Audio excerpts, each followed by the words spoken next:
నమస్కారం వనజ న్యూస్ కి స్వాగతం. హెడ్లైన్ చూద్దాం. ఆగస్టు 27న ఏపీ కేబినెట్ భేటీ. పలు అంశాలపై చర్చించనున్న మంత్రివర్గం. కాగిత రహిత మంత్రివర్గ భేటీ నిర్వహించాలని నిర్ణయం.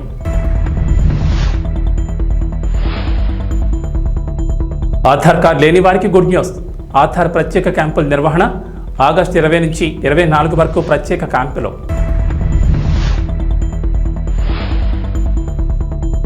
మళ్లీ ఫోన్పే, గూగుల్ పేలలో కరెంటు బిల్లులు. డిస్కమ్లు బీపీపీఎల్లో చేరిపోవడంతో అవకాశం. ప్రతి పేమెంట్పై డిస్కమ్లపై ₹2 భారం.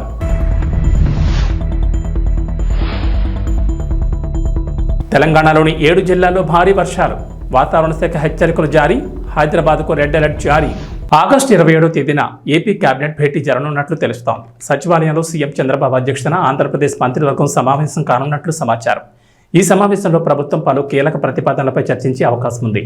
అలాగే ఏపీ కేబినెట్ భేటీ కోసం సీఎం నారా చంద్రబాబు నాయుడు మరో కీలక నిర్ణయం తీసుకున్నారు.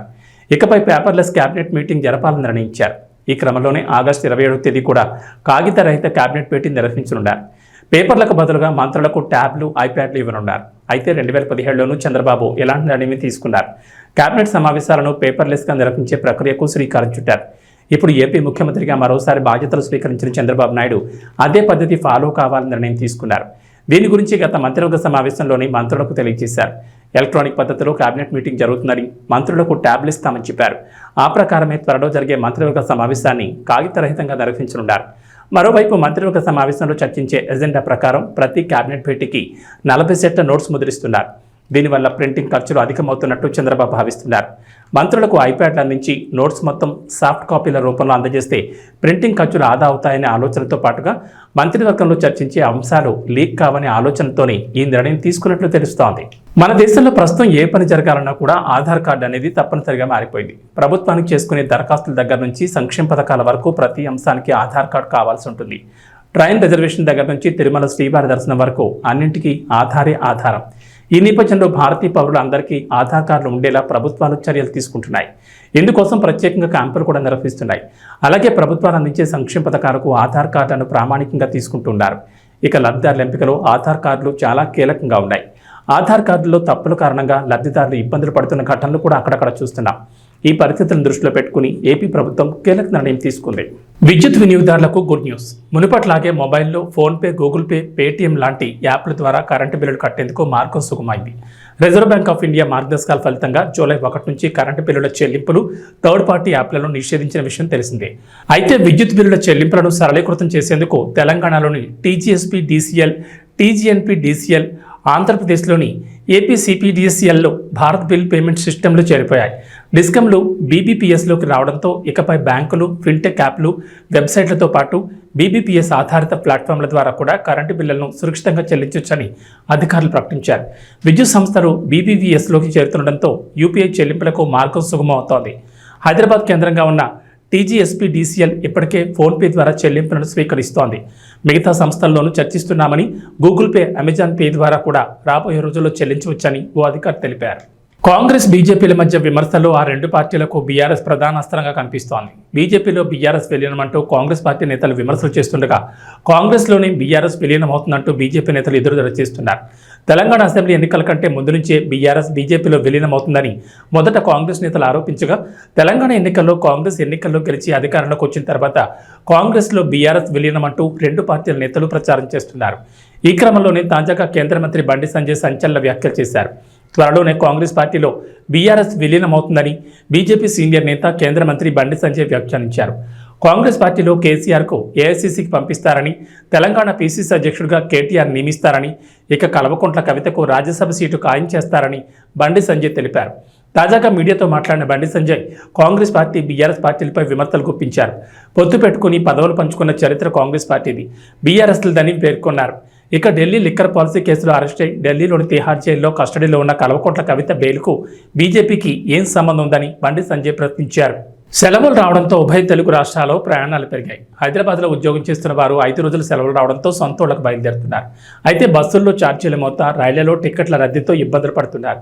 ఈ నేపథ్యంలోనే దక్షిణ మధ్య రైల్వే ప్రయాణికులకు గుడ్ న్యూస్ చెప్పింది. వీకెండ్లో ప్రయాణికుల రద్దీని దృష్టిలో పెట్టుకుని ప్రత్యేక రైలు నడుపుతోంది.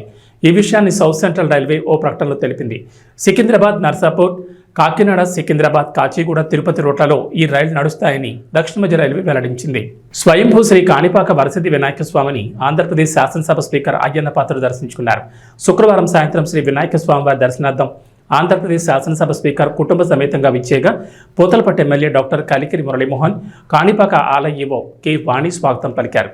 శాసనసభ స్పీకర్ని మేళతాళాలతో పూజా సామగ్రిని తీసుకెళ్లి వినాయక స్వామివారికి ప్రత్యేక పూజలు నిర్వహించి దర్శించుకున్నారు.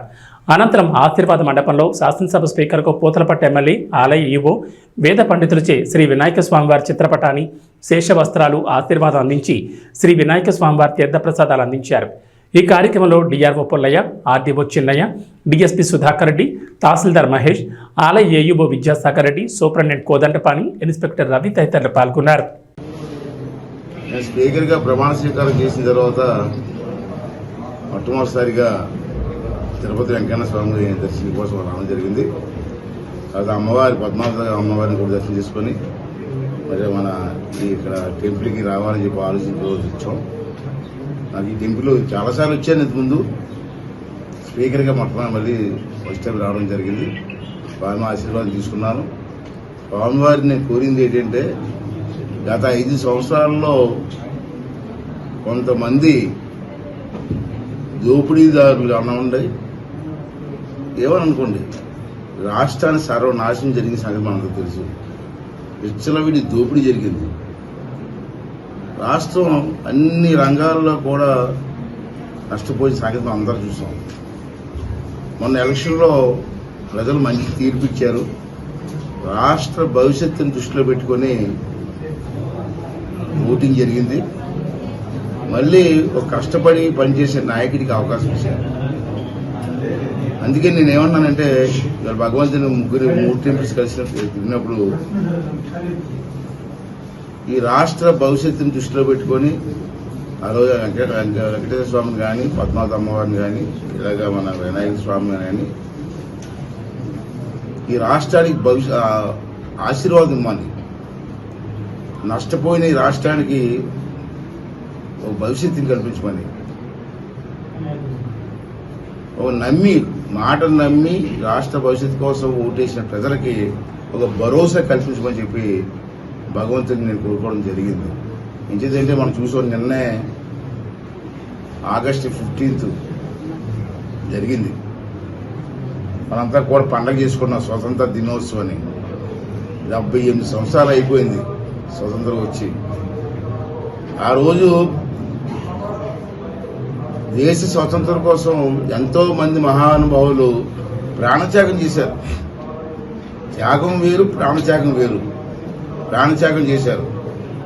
అంటే నేనేమంటానంటే, ఇప్పటికీ కొంతమంది మాట్లాడుతుంటారు, ఏం చేశారు, ఏం జరిగింది, 78 సంవత్సరాలు అయింది, ఏం జరిగింది అంటే, జరిగింది, జరగకపోవడం లేదు. ఆ రోజు పెద్దలు యోచించి ఇచ్చారని మనకి స్వతంత్రాన్ని, మనకు మాట ఇచ్చారు, నేను ప్రాణత్యాగం చేసేది సరే మీకు స్వతంత్రాన్ని ఇస్తానని. ఆ మాట నిలబెట్టుకున్నారు. వాళ్ళు ప్రాణాలు కూడా ఇచ్చారు. వాళ్ళు ప్రాణత్యాగం వల్ల స్వతంత్రం వచ్చి 78 సంవత్సరాలు అయింది. చాలా రంగాలు ఇంప్రూవ్ అయ్యాం, కాదనట్లేదు. అయితే నేనేమంటానంటే, ఆ పెద్దలందరూ కూడా ప్రాణత్యాగం చేసి స్వాతంత్రాన్ని మనకు ఇచ్చారు. ఇచ్చి వాళ్ళు వెళ్ళిపోయారు. ఇప్పుడు మన బాధ్యత ఏంటి? వాళ్ళ త్యాగాన్ని మట్టిపాలు చేయడమా, వాళ్ళ త్యాగాన్ని నాశనం చేయడమా? వాళ్ళు మనకు ఇచ్చినటువంటి బహుమతిని ఇంకా మెరుగుపరిచి ఈ రాష్ట్ర భవిష్యత్తుని ముందుకు తీసుకెళ్లి అన్ని రంగాల్లో కూడా అభివృద్ధి చేసి మన ప్రాంతాన్ని అభివృద్ధి చేయడం కృషి చేయాలన్నది నా భావన.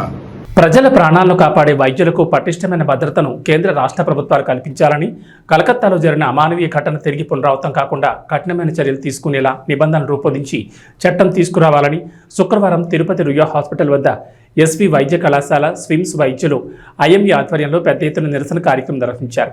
ఈ సందర్భంగా వైద్యులు మాట్లాడుతూ, దేశంలో ఎక్కడా ఓ మూల మహిళలపై అత్యాచారాలు, ఘోరమైన సంఘటనలు జరుగుతూనే ఉన్నాయని, వీటికి ప్రభుత్వాలు కఠినమైన నిర్ణయాలు అమలు చేస్తేనే పరిష్కారం అవుతాయని అన్నారు. ప్రజల ప్రాణాలు కాపాడడానికి 24 గంటల పాటు శ్రమించే వైద్యులకు, ముఖ్యంగా మహిళా వైద్యులకు రక్షణ కరువైందన్నారు. దేశంలో ఏదో ఒక సంఘటన జరిగినప్పుడు మాత్రమే ప్రభుత్వాలు కంటితుడుపుచరిగా వ్యవహరించి కఠిన చర్యలు తీసుకుంటామనే హామీలు ఇవ్వడం కాకుండా వైద్యుల రక్షణకు ప్రత్యేక చట్టాన్ని తీసుకురావాలని డిమాండ్ చేశారు. కోల్కతాలో మాలాంటి ఒక పీజీ, ఒక పోస్ట్ గ్రాడ్యుయేట్ పైన జరిగిన ఘోరమైన దుర్ఘటనని ఖండిస్తూ మొత్తం ఆంధ్రప్రదేశ్, ఇంకా ఎలాగ మన టోటల్ ఇండియా మెడికల్ కాలేజెస్ అన్నీ ప్రొటెస్ట్కి దిగాయి. వాళ్ళకి సపోర్ట్గా మన ఆంధ్రప్రదేశ్ మెడికల్ కాలేజెస్ అన్నీ కూడా వాళ్ళకి మద్దతు ఇస్తూ మేము ఇక్కడ ప్రొటెస్ట్ చేయడం స్టార్ట్ చేశాము. ఈ దుర్ఘటన అనేది ఒక డాక్టర్ పైన జరిగింది, ఒక హాస్పిటల్లో డాక్టర్ పైన జరిగిన దుర్ఘటన లాగా ఒక్కటే కాకుండా దీన్ని ఒక మహిళ పైన జరిగిన అఘాయిత్యం లాగా, ఈవెన్ ఒక హ్యుమానిటీ పైన అటాక్ లాగా కన్సిడర్ చేయాలి అని అనుకుంటున్నాం. ఎందుకంటే దీనిపైన ఎక్కడ కానీ మీడియా అవుట్రేజ్ బయట పబ్లిక్కి ఇంకా అవేర్నెస్ రాలేదు. ఏదో హాస్పిటల్లో జరిగిన దుర్ఘటన లాగే పరిగణిస్తున్నారు. కానీ ఒక ఆడపిల్ల పైన ఒక వర్క్ ప్లేస్లో, ఇప్పుడు ఇంటి నుంచి బయటికి ఒక వర్క్ ప్లేస్కి రీచ్ అయ్యేంత వరకు రోడ్డులో ఎంత అన్సేఫ్గా ఆల్రెడీ ఉమెన్ ఫీల్ అవుతున్నారు. మళ్ళీ వర్క్ ప్లేస్కి రీచ్ అవ్వగానే ఇక్కడ ఒక సెక్యూర్ ఎన్వైరన్మెంట్ ఎక్స్పెక్ట్ చేస్తారు ఎవరు కానీ. రోడ్డు పైన ఇలాగ జరుగుతుంది ప్రమాదాలని అనుకుంటారు. కానీ మనం సెక్యూర్గా ఫీల్ అయ్యే ఒక వర్క్ ప్లేస్లోనే ఇలాంటి దుర్ఘటన జరిగింది అంటే సేఫ్టీ కన్సర్న్స్ అనేది ఇష్యూస్ గురించి మనం ఆలోచించాల్సి ఉంది.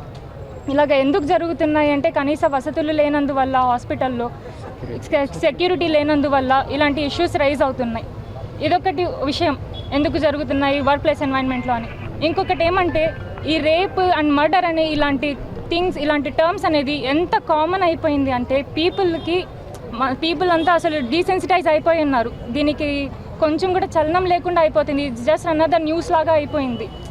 రోజు న్యూస్లో చదువుతున్నాం, ఒక చోట రేప్ జరిగింది, ఒక మర్డర్ జరిగింది అంటే అదొక కామన్ విషయం అయిపోయింది. నిర్భయ ఇన్సిడెంట్ జరిగితే అప్పుడు అలాంటప్పుడు ఎంత అవుట్రేజ్ ఉన్నింది, మొత్తం పీపుల్ ఎలా రెస్పాండ్ అయి ఉన్నారు సొసైటీగా.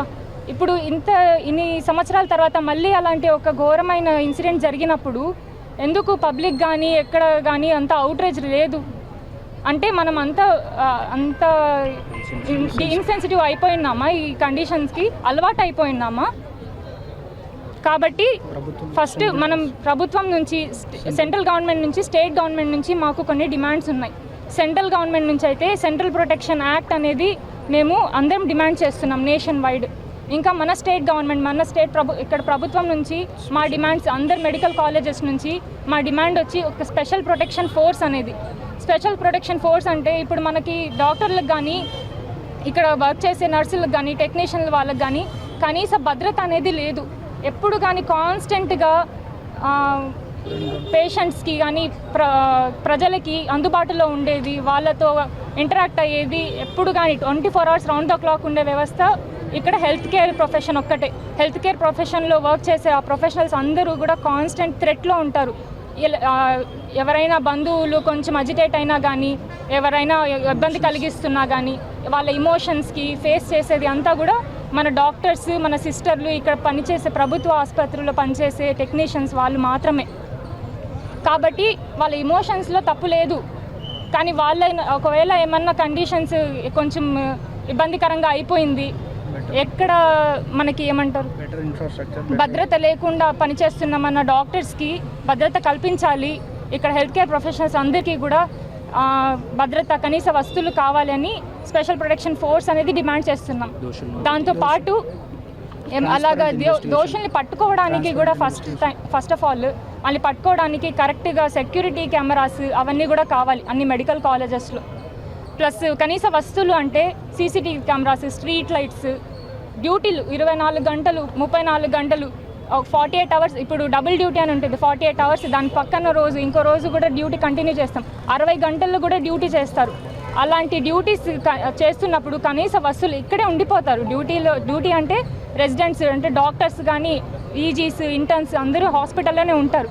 వాళ్ళకి కనీస వసతులు లేకుండా కనీసం వాష్రూమ్స్కి, బాత్రూమ్స్ కూడా ఉండవు. ఇదంతా హైజీనిక్ కన్సర్న్స్, వాళ్ళ హెల్త్ ఇష్యూ కూడా ఉంటుంది ఇలా కన్సిడర్ చేస్తే. కాబట్టి ఈ కనీస వస్తువులు మన స్టేట్ గవర్నమెంట్ నుంచి మేము ఎక్స్పెక్ట్ చేస్తున్నాం. ఓకే. దీన్ని నిరసిస్తూ జూనియర్ డాక్టర్సు, పోస్ట్ గ్రాడ్యుయేట్సు అందరూ కలిసి సమన్వయంగా ఒక ఉద్యమం చేపట్టారు. దానికి గవర్నమెంట్ డాక్టర్స్ అసోసియేషన్ పూర్తి సహకారం అందిస్తోంది. అట్ ది సేమ్ టైం ప్రజలకు ఎలాంటి అసౌకర్యం కలిగించకుండా గవర్నమెంట్ డాక్టర్సు మొత్తం హాస్పిటల్ విధులన్నిటి కూడా నిర్వర్తిస్తున్నాము. పేద ప్రజలకు ఎలాంటి అసౌకర్యం కలిగించకూడదన్న ఉద్దేశంతో చేస్తున్నాం, అంతేగాని వీళ్ళకు మద్దతు ప్రకటించడం కాదు. వీళ్ళు న్యాయమైన కోరికకు మా గవర్నమెంట్ డాక్టర్ అసోసియేషన్ పూర్తి సంపూర్ణ మద్దతు కలిగిస్తుంది. ఒక సెక్యూర్డ్ హైజీనిక్ కండిషన్లో ఒక పోస్ట్ గ్రాడ్యుయేట్ పనిచేయాలి ఆ ఉద్దేశంతో. సో ఆ విధంగా అయినప్పుడు సెక్యూరిటీ ల్యాబ్స్ ఎప్పుడు జరుగుతుందో ఇలాంటి కలకత్తా ఘటనలు చాలా పునరావృతం అవుతాయి. ఇలాంటి పునరావృతం కాకూడదని చెప్పేసి గవర్నమెంట్ డాక్టర్ అసోసియేషన్ తరఫున గవర్నమెంట్ కూడా మేము రిక్వెస్ట్ చేస్తున్నాము. సో సరైన సెక్యూరిటీ, హైజీనిక్ కండిషన్, అంటే వాళ్ళ డ్యూటీ రూమ్స్ అన్నీ కూడా హైజీనిక్గా ఉండేట్టుగా, బాత్రూమ్స్ అవన్నీ కూడా బాగా హైజీనిక్గా ఉండేటట్టుగా కల్పించాలని ప్రభుత్వానికి ఈ సభా వేదికగా మేము చేస్తున్నాము. అలాగే ఈ స్ట్రైక్ వాళ్ళ చేసే స్టూడెంట్స్కు గవర్నమెంట్ డాక్టర్ అసోసియేషన్కు సమన్వయ కమిటీ ఒకటి ఏర్పాటు చేశారు. దాంట్లో 3 డాక్టర్స్ కలిసి ఉన్నాము. సో మన వైద్య విద్యార్థులు వాళ్ళు చెప్పిన వాళ్ళ కోరికలు, వాళ్ళ డిమాండ్స్ అన్నింటిని కూడా హైయర్ అథారిటీకి తీసుకునే విధానికి ఈ సమన్వయ కమిటీ ఉపయోగపడుతుంది. Thank you. బంగ్లాదేశ్లో హిందువులపై జరుగుతున్న దాడిని ఖండిస్తూ శాంతియుత నిరసన ర్యాలీకి రాధా మనోహర్ దాస్ స్వామి ముఖ్య అతిథిగా పాల్గొన్నారు. గత కొద్ది రోజులుగా బంగ్లాదేశ్లో హిందువులపై జరుగుతున్న మారణ హోమాన్ని ఖండిస్తూ తక్షణమే హిందువులను కాపాడాలంటూ హిందూ స్త్రీల మాన ప్రాణాలను రక్షించాలని తిరుపతి తుడా మైదానం నుంచి గాంధీ రోడ్ పంచముఖ ఆంజనేయ స్వామి ఆలయం వరకు నిర్వహించిన శాంతియుత నిరసన ర్యాలీలో రాధా మనోహర్ దాస్ స్వామి, హిందూ ఉపాధ్యాయ సమితి అధ్యక్షులు డేగల మహేష్, బచ్చు ప్రకాష్, అభయ్ హిందూ సేన సభ్యులు, ప్రజలు స్వచ్ఛందంగా పాల్గొన్నారని సనాతన ధర్మ పరిరక్షణ సమితి అధ్యక్షులు చీనేపల్లి కిరణ్ కుమార్ తెలిపారు. ప్రపంచంలోని హిందువులందరూ ఏకమవ్వాల్సిన సమయం వచ్చిందని, లేదంటే హిందువులు అనేవాళ్లు ఉండేవాళ్లని, చరిత్రలో కలిసిపోతామని రాధా మనోహర్ దాస్ స్వామి అన్నారు. బంగ్లాదేశ్ హిందువుల రక్షణకై మొదటగా గళమెత్తిన నాయకుడు పవన్ కళ్యాణ్ అని కిరణ్ కుమార్ అన్నారు. ఈ కార్యక్రమంలో రాధా మనోహర్ దాస్ స్వామి, హిందూ ఉపాధ్యాయ సమితి అధ్యక్షులు డేగల మహేష్, బచ్చు ప్రకాష్, అభయ్ హిందూ సేన సభ్యులు, ప్రజలు స్వచ్ఛందంగా పాల్గొన్నారని సనాతన ధర్మ పరిరక్షణ సమితి అధ్యక్షులు చీనేపల్లి కిరణ్ కుమార్ పాల్గొన్నారు. ప్రియా హిందూ బంధువులారా, మనం తిరుపతిలో ఈరోజు బంగ్లాదేశ్లో జరుగుతున్నటువంటి ఆటవిక, ఘోర, నికృష్ట, అమానవీయ, అక్కడ జరిగేటువంటి కసాయి మూకల దాడులకు బలవుతున్నటువంటి హిందువులకి సంఘీభావంగా ఈ ఘోరాలు ఇకపైన ఆగాలి, ఈ కసాయి మతం ప్రపంచం నుంచి తొలగబడాలి. ఎందుకంటే మన మహేష్ డేగల్ గారు పుస్తకం రాశారు, 8 కోట్ల హిందువుల నరసంహారం అని. ప్రపంచవ్యాప్తంగా మీరు నెట్లోకి వెళ్ళి చూడండి. Millions of Jews, millions of Hindus chop into pieces by this కసాయి మతం. కాబట్టి ఎవడైనా దరిద్రులు అంటే అన్ని మతాలు సమానం అనే వాళ్ళకి కొత్త పేరు దరిద్రులు. దరిద్రం అనే పదం కూడా చిన్న పదం. కాబట్టి ఎవరైనా దరిద్రులు ఉంటే, మరి తిరుపతిలో చెరువులు అయితే తక్కువ ఉన్నాయి కాబట్టి చెరువులు పాడు చేయొద్దు, వినాయక చవితికి కావాలి అంటే మీరు భూమి మీద ఉండడం అవసరం లేదని చెప్పడం అన్నమాట. ఎందుకంటే అన్ని మతాలు సమానం అనేది పచ్చి అబద్ధం. ఎందుకంటే మన ఒక్కలమే చెప్తాం, సర్వే జన. కాబట్టి కొనేటప్పుడు తినేటప్పుడు ఎవరి దగ్గర కొనాలో చూసుకోండి, ఎవరి దగ్గర తినాలో చూసుకోండి. మన దేశం బంగ్లాదేశ్కి ఆర్థికంగా రకరకాలుగా హెల్ప్ చేసింది 10 ఏళ్లలో. ఏం చేసినా పావుకి పాలు పోస్తే ఏమిస్తుందో.